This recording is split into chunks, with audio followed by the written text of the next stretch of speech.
I just felt it was the most righteous thing I have ever done, to sit there and stand up for truthfulness, compassion, forbearance, to stand up for those three simple words and for the practitioners in China. Their entire life is bombarded with persecution, from their workplaces to their schools. They're dehumanized in the eyes of Chinese society. If they go for legal representation, the lawyers are persecuted.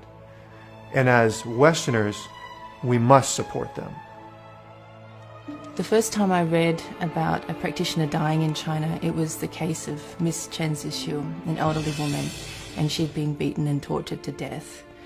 And already the persecution was unbelievable enough, but here someone was killed for doing the same thing that I do, Falun Gong, freely, in Australia.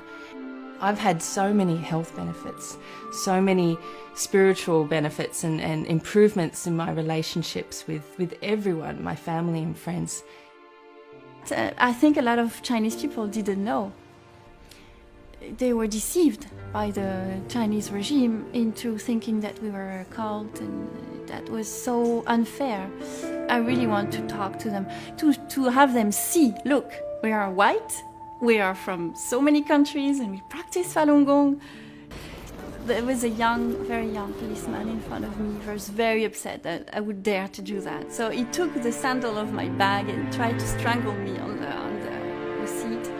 And then I thought, wow, he's so young, and he's like, it's automatic for him. He does that every day.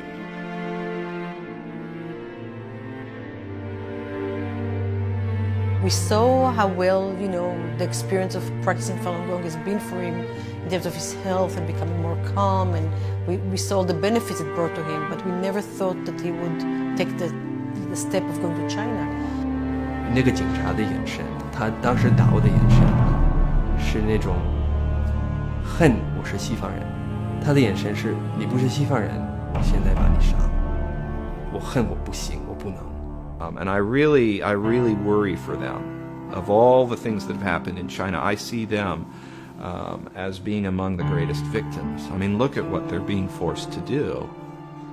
Because they didn't know Falun Gong very well, and they were being fed, the lies that are just ridiculous, okay? And they're being forced to act this out. And they're just kids, so...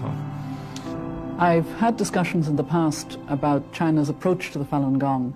This time I've been particularly focusing on how they treat individual Falun Gong members.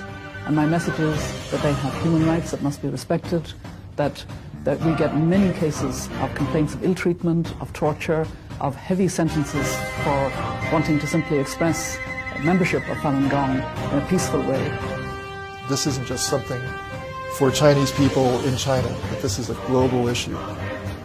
There's something going on here that concerns people of every race and every nationality.